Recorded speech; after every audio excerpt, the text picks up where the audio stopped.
it's interesting that for most of human history, the way we shared information is the way we're doing right now in conversation. And psychologically, there's whole systems in our brains and our consciousness that are designed to organize and integrate information so it's useful for us during conversation. I mean, so we need all hands on deck. We're in the middle of a massive awakening right now. Everybody's voice matters. And the more we can form a unity, not to separate our individualities, not to mask what makes us different, but to embrace that and then create a place where everybody's differences can come together to form a symphony, a chorus of truth-seeking voices. Wow, nothing can stop that. You guys are just rocking it out of the park. So, interesting. Like now the Pentagon is kind of saying yes, for sure. But they've been circulating these same videos over and over and over. The Pentagon has even said that this is just the beginning. These are just some of the videos. So they have more. You can tell they're doing this in a controlled fashion, but they're deliberately focusing on these ones. And I do feel like I kind of lean to what you said, that it could be some government craft. I don't really know, but I do know that they're coming out with the disclosure in their own form in order to basically drip it to the public in a way that suits them, rather than, full disclosure, which will actually be beneficial to all of humanity. For example, this is all started with Tom DeLonge release talking about these UFOs. But if you notice, any of the communications in regards to this have never been about, are these ETs who are driving these aircraft? It's been about technology and how we can utilize this technology to better, like, our basically national security and military. It's really kind of taking the conversation away from the fact that if these UFOs are UFOs and they aren't human, because they're trying to basically imply that, oh, we don't know what they are. We don't even, we know that the Russians aren't even capable of it. Just saying things like that. They're saying that they know that there's no other government on this planet that are capable of creating these craft. So they're implying some sort of extraterrestrial connection there, because they're not admitting they have a black ops project happening. But we don't talk about that. We talk about the craft. We talk about how we can monetize it, how we can weaponize space. So there's definitely something going on there that's not in alignment with the ascension, right? Mm-hmm. I'm just kind of observing it. I'm going to see what's happening from this, but right now it's kind of weird. It happens in increments too. I think they control the dates when they want to release this. I even think that it happening in the midst of this whole coronavirus thing was kind of happened for a reason too, maybe because more people are at home. People called me today that are my friends that aren't into this conversation, that had never called me before in the last 3 years through all the other drip disclosures. Right. And it's because they're at home and they're aware of it now. Yeah. So those are my thoughts. And as soon as I saw DeLonge's name in the article, I knew exactly where they were going with it. I knew what the agenda. I knew exactly. I didn't even really have to read the article. I did, but I knew, okay, Tom DeLonge, just Tic Tac. And somebody actually on Twitter, I saw somebody recognized that the video that they uploaded, the DOD uploaded to put out, is actually a download from YouTube. It still has the YouTube metadata, and the actual original footage is a lot better quality than what they just released. So That's kind of suspicious. Also, why would they do that? Why would they have to download it from YouTube and then that's a little weird. It makes me wonder if it really is a Pentagon release, or if there's something else going on behind it too. I know Dr. Sala, John D'Souza, Mike Barra have all came to the conclusion together that they believe this is an advanced military drone. Mm-hmm. It doesn't take away from the fact that we're still, seeding the consciousness and, waking up people with this drip disclosure. What are your thoughts, Justin? Yeah, well, I think, in a grand picture sense, like, all the events that happen on our worlds are opportunities for us to do something with. And if the question is this going to be helpful for the awakening of humanity, then the answer is yes. But the follow-up question is, what are we going to do about it? And if we're just sitting on our hands waiting for the president or the bad guys to all of a sudden change their colors and want to start revealing the truth, then I don't think that's the right way to approach it, So I actually think that this UFO, like what you were suggesting, is probably a secret government craft. I also suspect that there's a breakaway civilization somewhere on our world. It's possible that they're in Antarctica or in some subterranean cavern and things like this. Why is it that John Kerry went to go to Antarctica right after Trump won the election? Why are all these people going to Antarctica after Trump won the election? Was Trump part of the deep state? Was he an establishment person? You know, were they going back down there to get new marching orders? These kind of things. All those, I think, are questions that we can ask to try to wrap our head around what's happening. And, you know, I do think there's like a political aspect. You know, the media is losing the plot in a big way. I would argue a big piece of that chess move, if you want to think about it that way, is Trump doing these press conferences. I mean, he's speaking directly to the people through Twitter. He's speaking directly to people through these press conferences. And whether you love the guy or you hate a guy, it doesn't really matter. What you get to see is you get to see what he says, and then you get to see how the media reports on it. And the discrepancy is so obvious that anybody who hasn't sacrificed their intellectual honesty on the altar of social acceptance is going to see the fact that this is obviously lies and there's something going on. So, yeah, I think, you know, I think the full amount of disclosure we have available is so massive. You know, we do need some type of controlled process for getting it out there. You know, in the beginning, I was a little bit more idealistic, and I'm like, let's just let all the truth out. You know, everything will fix itself. And yeah, we can certainly go that route. But, you know, the deeper psychology is here. The basis of trauma is when there's too much information that you don't know how to handle. Yeah. And so, you know, I want the truth to get out, but I don't want to traumatize people in the process, because if they get traumatized, they're in a non-thinking, irrational state. They're much easier to control, much easier to manipulate. And that's what these guys want to do. Right.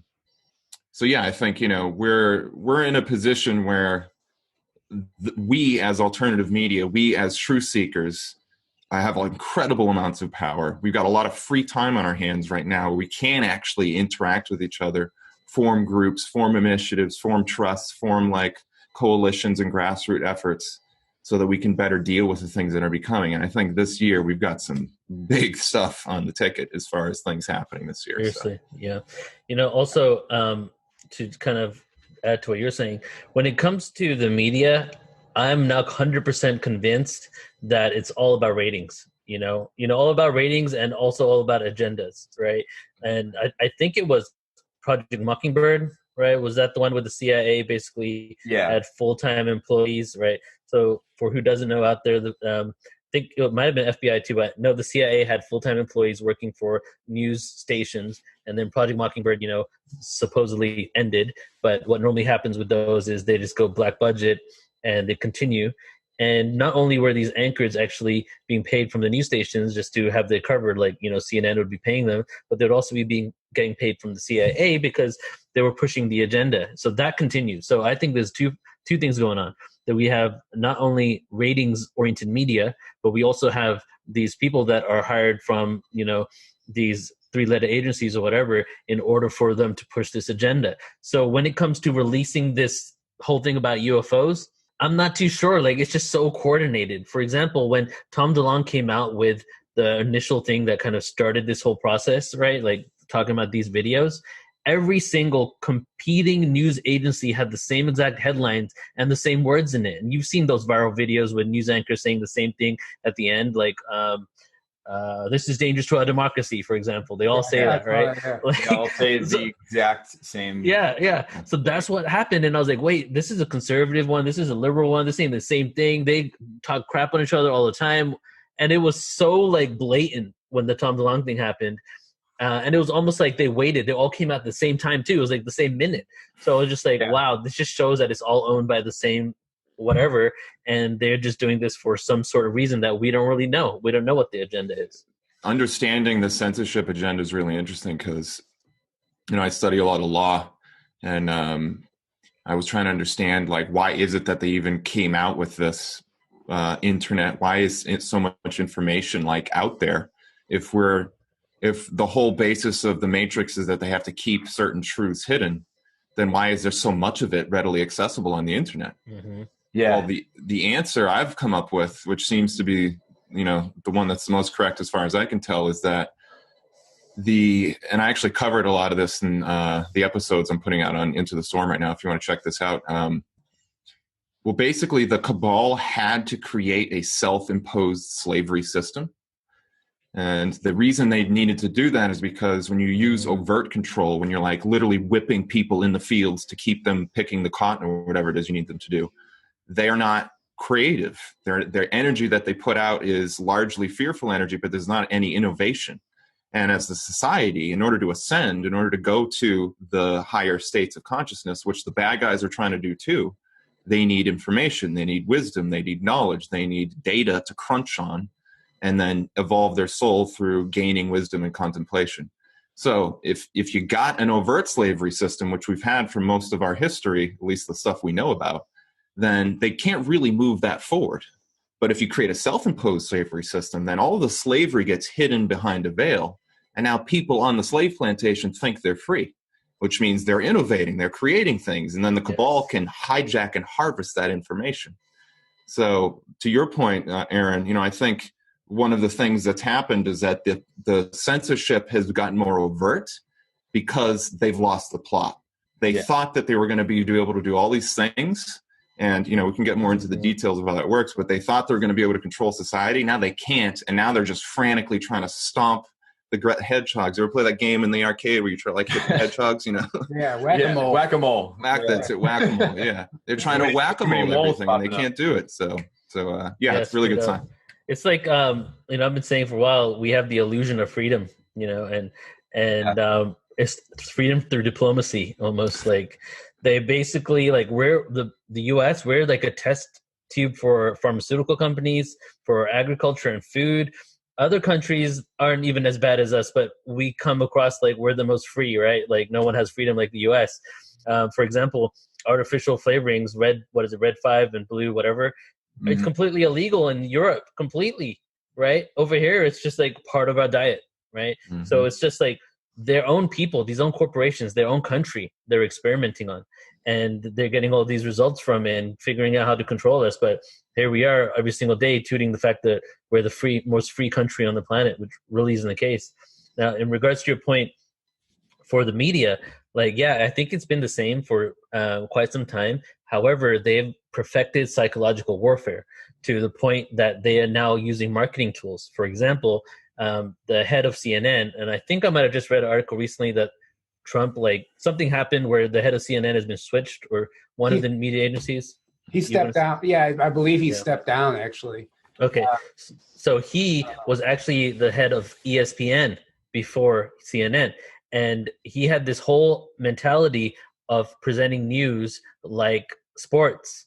So if you look at ESPN and how they have all those windows and they're all arguing back and forth, there's videos out there that show you the mirror reflection of how he took his sports marketing plan and put it in CNN. So that's something they did as well that's more new than ever, is they've figured out how to make it a game and how to get people on the edge of their seat and dramatize it all. And that's what they perfected, getting people lost into the drama of the news rather than giving anything of any substance. Yeah, and I saw a meme today of a mask, and it said mind control device.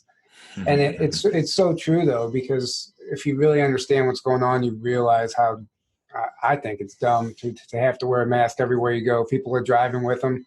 And it's the mind control aspect of it also. It's not just a fear, but it is MK Ultra. And we've all talked about this for ages now. It's really interesting. A few years ago, I would have had a pretty unidimensional perspective on all this. Like, the media is lying to us. Everybody in government's a liar. Everybody in the military is part of this deep state cooperation. They're all boogeymen. It's all bad, that kind of thing. Yeah.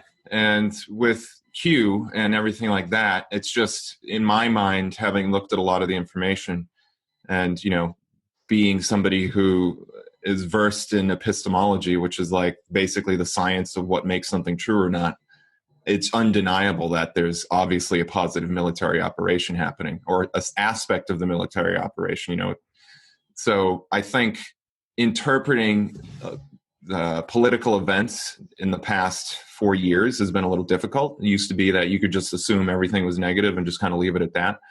But now it makes me wonder if there is some type of operation happening. Who's going to be the most catalyzing for consciousness? What's going to wake people up the most if somebody gets indicted, if somebody goes down? Yeah. Probably like a Hillary Clinton, right? Yeah. So for myself, I've been jaded on the fact that so many times we've been talking about Hillary getting arrested any day now, and and then I just like gave up on it entirely. I would love for the truth to come out, but there's so many people within like the media and the establishment that are pro Hillary that if it does come out, it's so easy just to say it's a conspiracy theory now, right? Legitimate emails came out that said things that really were incriminating, but even the regular person doesn't have time to not only research it, but will only listen to what they're being told. And what they're being told, those guys are just conspiracy theorists, right? If they look at the body count with the Clintons, right? There's a lot of evidence to prove this thing, but it does sound crazy to even say. So people jump on too quickly saying that you're just crazy conspiracy theorists. And, they've done a really good job on coining that term for the last 40 something years. And at this point, I don't know, like I want to believe that people can come up to their own conclusions and we can make a shift in consciousness without having some authority figure tell us. But when I look at the world, I see that most people won't, even if the media says aliens are real, aliens are real, aliens are real, they're probably gonna have to say it every single day for like 4 weeks before somebody goes, hey, did you know aliens are real? Like before everybody figures it out. Like that's how docile people have become. But we could have an awakening overnight. That's still possible, right? We didn't expect this coronavirus to do what it did and give us all this collective dark night of the soul just like that, right? So right now things are so uncertain, we don't know. But what you just mentioned is a good conversation to have, and I'll start it out with this, and I would love your opinions. But you probably remember the splitting of the world theory, right? I think Wilcock was really behind that in the beginning too. Fourth density positive, fourth density negative, right? And, back 2008, 2009, 2012, I was like, contemplating on that. And then after 2012, I was like, no soul left behind. We're all going for it together. But then who am I to judge in this reality based on the context of good and bad? It's good to ascend. It's not good to ascend. Who am I to judge someone who chooses a path before incarnating to have an experience that is negative? And sometimes it's actually even more of a beautiful thing if you chose to stay unconscious and you incarnated here and you chose to live that journey. And I chose to wake up. I chose to transcend and leave it. It doesn't mean that I'm any better than the person that didn't, and that experience of the darkness that individual has given us has allowed me to have the contrast of duality that I came here for in the first place. And without that, where would I be? And it goes all the way back to the Gnostic text of Lucifer, when the original Christian text never said that Lucifer came down here to be the devil. He was a volunteer. God basically said, I'm creating this reality, this realm, and I need my most trusted angel to go down to this planet and give people the experience of darkness so that they can learn what the light is. And the most trusted angel, Lucifer, raised his hand. This is before 325 AD and before the Council of Nicaea, before Constantine completely manipulated Christianity. So the original text is even saying that this was all a game in the first place, right? So I feel like I was at, okay, yes, we're going to split. Everybody's frequency is going to be shifted. Maybe one day we'll exist in a world where we just don't see those people anymore because our frequency range is so different. Then I went to like, oh no, nobody left behind. We got to go together. But now I'm at a neutral place where I don't judge whether you're ascending or you feeling like you're not going to ascend. And it seems that we could be going to that world because more than ever now, man, we're so divided. Our belief systems are so different that there's even been prophecies that the U.S. will split into 4 tribal communities. And I see that when I look at the geography of the U.S. and how people have similar beliefs. We can get along like that, right? So it makes sense that people will go to communities in the future that actually they're more in alignment with, because people are really upset at the other right now, right? And it doesn't seem like it's getting any better. It seems like it's getting a little more divided. But that's not a negative thing. That's just the human experience that we have right now. Where are we going to be on the end of it? I am hopeful that we're going to have a world of unity and transparency. And if you choose not to be in that world, then, blessings to you. But that's kind of my 2 cents on it. Well, it's also understanding the reality of creating your own timeline also. I think that that's entirely possible. And it's something that people aren't aware of, or maybe people don't practice it enough, but you can put yourself on that positive timeline. If there is a split, like you're saying, I think that we all have the ability to create that future that we want. And that's the whole part of the awakening, is to wake up to realizing you have that power. Mm-hmm. So if the question is, like what's going to happen? Are we all going to collectively ascend, or is there going to be a bifurcation or splitting? I think to your point, Neil, and I agree that, if free will is real, then everybody has to actually have a choice. And, if the universe just forced everybody to ascend, then that wouldn't really be free will, would it? Where's the learning in that too? Yeah. Exactly. So I think if you can see with the eyes of the creator, then you realize that every soul is actually doing everything they need to be doing right now to evolve and grow. Mm-hmm. And that's the beautiful majesty of the creator's creation, is that the creator set up the game so perfectly that no matter what you did, you were always going to be served soul growth. Wow. Yeah. Just the fact that that's even possible, it's like mind blowing. You know what I mean? So, mm-hmm. Yeah, I think we're in a situation where, and because of the way, human nature works, if you've never taken the time to really understand the truth and develop your own thinking about why something is true, especially if it's a belief you hold, then if somebody tries to degrade that belief or a new truth comes out that invalidates it, you're going to be thrown into a tailspin because you never had possession of the truth to begin with. You just had a blind belief.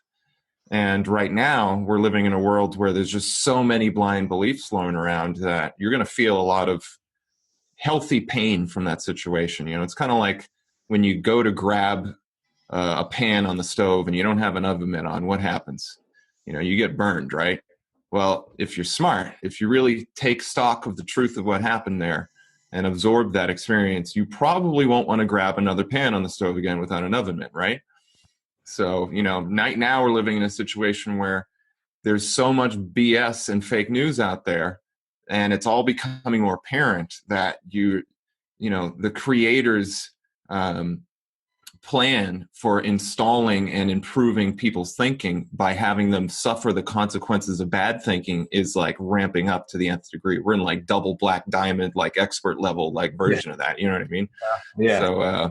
So yeah, I'm really hopeful, and I think this to leave this last point, I'll say that everybody has their own process in this. It's very easy to get wrapped up in what you think everybody else should be doing.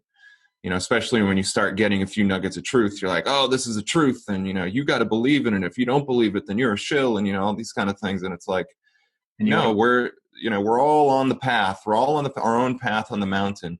And you got to pay attention to what you're doing right now. And as long as you're protecting your rights and you're not infringing on anybody else's rights, then you should just encourage people to do what they need to do, that kind of thing. So it's the universal paradox. We're one, but we're also individual. How does that exist? Right. The universe is infinite, but our minds can only think of things in finite terms. How is that possible?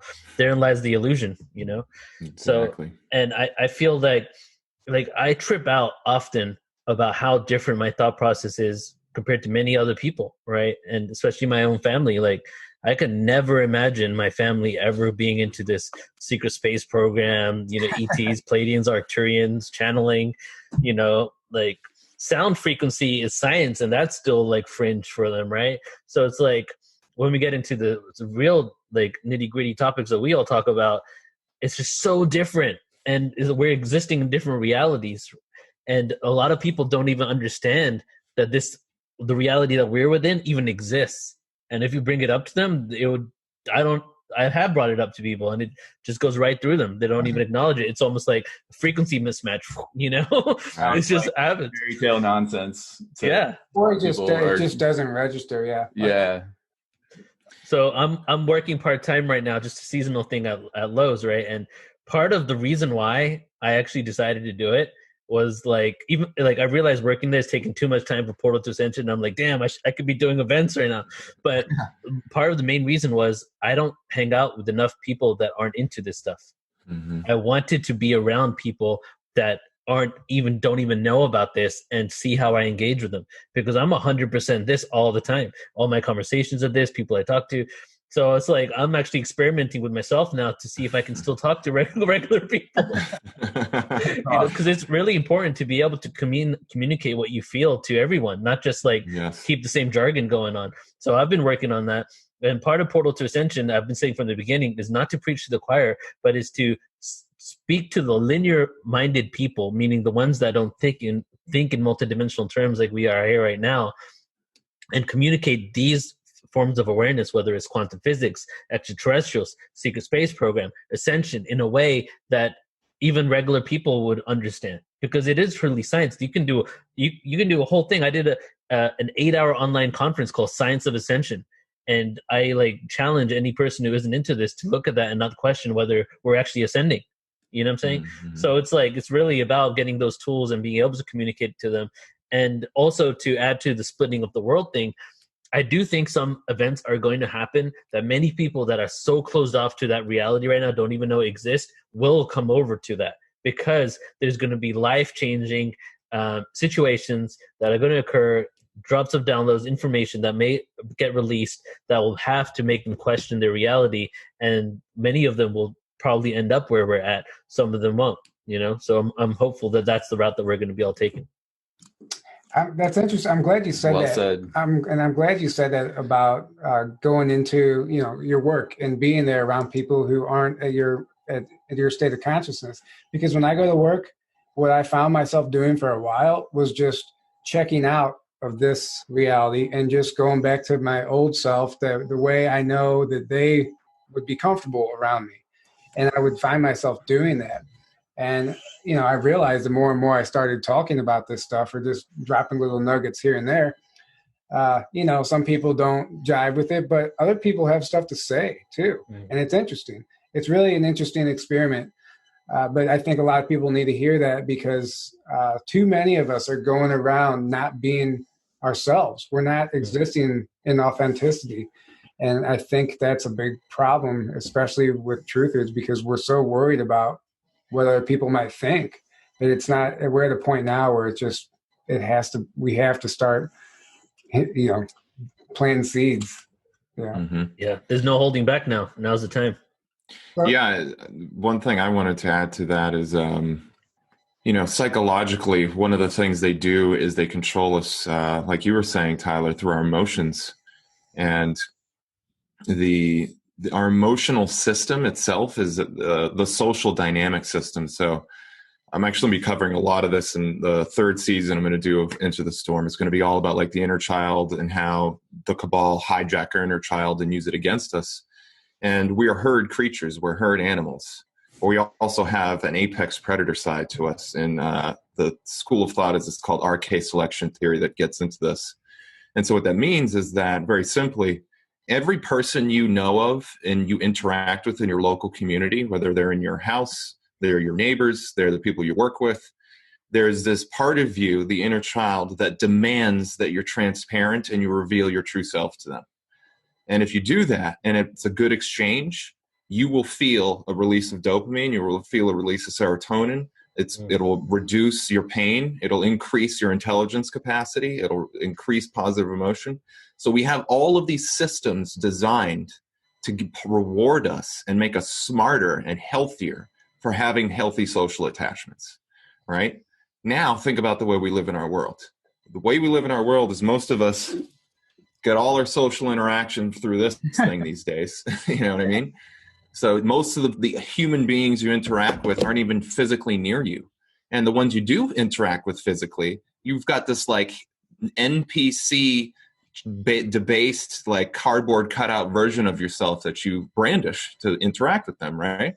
Mm-hmm. And, anybody who's gone through an awakening experience and then goes out in the world feels this weird feeling of almost being like a fake version of yourself, because that's what has to happen. So what you're doing, I think that's fantastic. As a matter of fact, me and my roommate were just talking about the same thing. We want to find soup kitchen or, whatever, some kind of group where we can go and interact with other people, because there's a whole part of my brain that's like, dude, you're not talking to enough people. You need to go hang out with more people. You need to go hug more people. You need to be authentic with more people and use your hands to do something in the world and not just flit around the computer all day long. Mm-hmm. And when you do that, I'm telling you, there's psychological research. They've known this for a very long time. The neurotic, negative self-talk thinking that we're all plagued by in the modern world starts to go down, and it's all just about getting back to basics, finding a way to love each other again, finding a way to be authentic with each other again. So yeah. Yeah, that was beautiful. Yes. Absolutely. I agree with that. And I like how you said that cardboard cutout version of yourself. That's exactly what it feels like. Yeah. Yeah. By the way, you always have the best, most detailed, elaborate analogies. Yes. Yeah. I appreciate that. I'm glad somebody likes them. It's like I'm 5 minutes into it. I'm like, oh, this is an analogy. It's almost like you came up with it before, but you didn't. It's like in the moment too. That's the crazy part. Yeah, I'm just like freestyling. Yeah, this is what happens when you spend most of your time like reading shit. Yeah.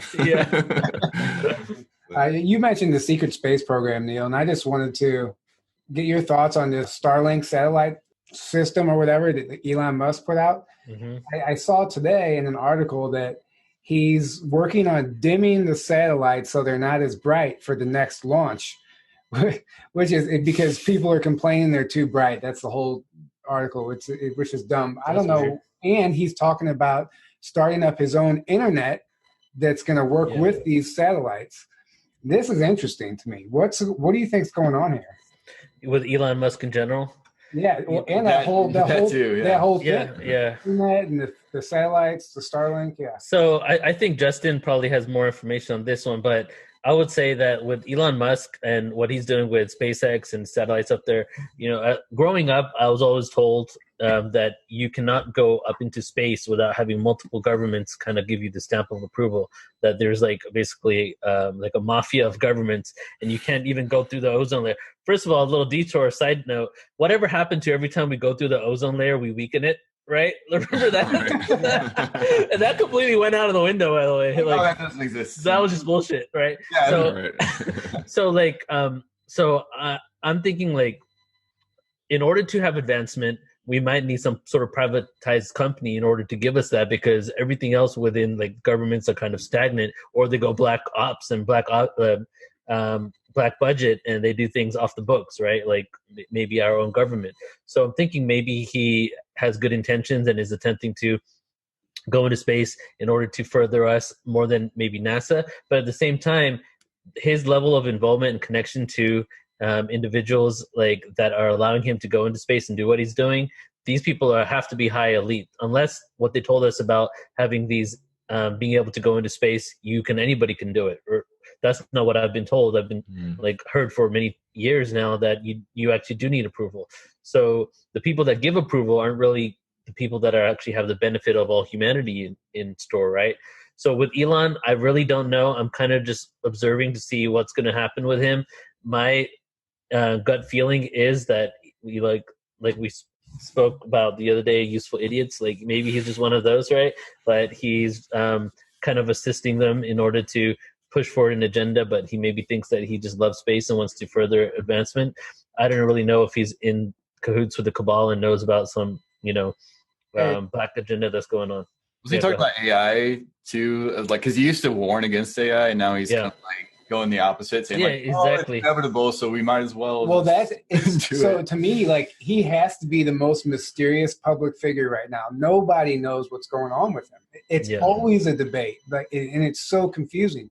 And what were your what did you have to say on that, Justin? Well, to specifically address your question, I haven't heard about the story you're talking about, so I can't get too much into what it is. I will speculate on what you said, which is that I do know that Musk, I believe this was I think in 2012 or something like that, he was talking about putting up satellites to broadcast internet to the world for free, or, give people access to wireless internet, something like that. And it seemed like a really good idea at the time. And then all the 5G stuff started to come out and, people kind of got a little freaked out. Rightfully so, probably. And so, I think based on what I know of Musk, and especially reading his body language and the way he speaks and the way he acts, so trying to look at it from a psychological profile perspective, he appears to me like somebody who was potentially groomed for the role that he's in right now. He exhibits Wilhelm Reich. He talked a lot about this. He has what I would call eye armor. which is there's a type of muscular rigidity in the eye that usually indicates a disturbed like 90 days after the womb or being born period. So I don't know, that could just be from him having weird parents, or it could be because there was something done to him. I don't know. But it seems like a lot of the issues he's spearheading, when you listen to the guys, you know, especially off the cuff, like on Joe Rogan, it sounds like they're his beliefs, you know, it sounds like anyway.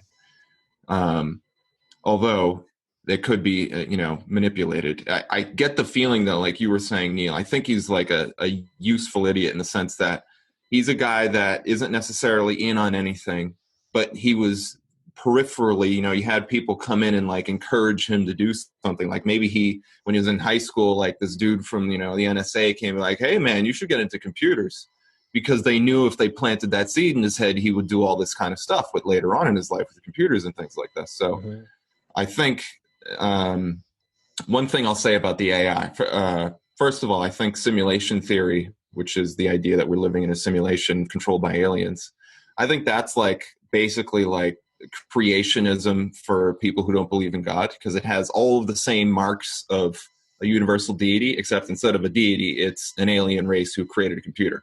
You know what I mean? So that's something interesting to consider. I also think the idea of us merging with AI is a little misguided. However, there is a core truth to it, because your body itself is a kind of computer system. And so we are souls indwelling this, you know, meat suit, and this meat suit has a whole set of programming that, you know, functionally it's basically like just like a computer.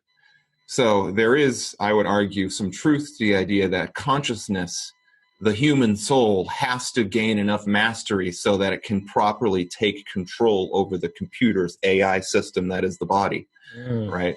But I also think it would be very careful. We have to be extremely careful about putting chips in our bodies or anything like that, because, you know, I think it's pretty obvious. I won't go too much on tangents there. So no, nothing external, no foreign object is compatible with our body, which doesn't matter how you approach it. I just don't agree with it. I saw really quick. I know we're running out of time. Sure. But I saw a Reiki healer for the first time, and I had just had a dentist appointment like 2 weeks prior. And she's like, "Did you recently have a shot?" I was like, "No, I couldn't think of anything." And she's like, "Are you sure?" She was getting a vision of me getting injected with something. I was like, "Oh, wait, they numbed me up at the dentist." And she's like, "That's it." She goes, "Whatever's in that is not compatible with your body." And she helped me energetically remove it. And it was really interesting to me that she even picked up on that. So that just tells me, you know, if somebody is tapped in and can feel that, you know, imagine all the other stuff that we're putting into our body, how it's just not compatible. And what would we be like if we weren't being just pummeled with all this foreign object, even the chemtrails, just the air we're breathing and living in itself. Yeah, I feel our bodies are like the best tools. We have the ability to connect to, you know, if you want to talk about the chakra system alone, I feel like each of them represents a dimension. And there's a book, Bringers of the Dawn, with the Pleiadians, channeled Pleiadians, right?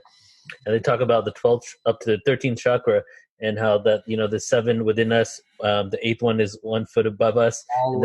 And then it goes into the atmosphere, the solar system, the galaxy, the central sun, which is the black hole in the center. And the higher up you leave after your 8th chakra, the more people have the same chakra. So, for example, the one lodge on our planet, there are thousands, tens of thousands, hundreds of thousands, I don't know, people that have that same one. All the way to the central sun, then you have entire soul groups going on, right? So I feel like we have the ability to tap into all those dimensions of awareness and not only download our galactic history, complete remembrance of who we are, all the tools and techniques we need to transcend reality and visualize whatever we need to do and create and manifest things, right? So what's happening with this whole junk DNA, unlocking our DNA, 12-strand DNA activation that people are talking about, to me seems like a science of the fact that some parts of our consciousness and our body have been shut down or not able to exist in this frequency range. And now we're shifting into a different octave of existence where we're able to tap into those tools. We don't need anything external. If you look at some of the books about Mars and Maldek and what happened there and what happened on Atlantis, you hear about the external Merkaba. The external Merkaba are basically tools and implants utilized in order to achieve certain states of consciousness, but it had a backfiring effect. Every single story ended up in devastation. So what we're doing now is creating the internal Merkaba, which goes into the fact that we can use our Merkaba to travel interdimensionally, right? So I think we don't need anything external. Maybe there's some sort of agenda being pushed that we do so that we can move away from the fact that we have everything we need within us. Yeah.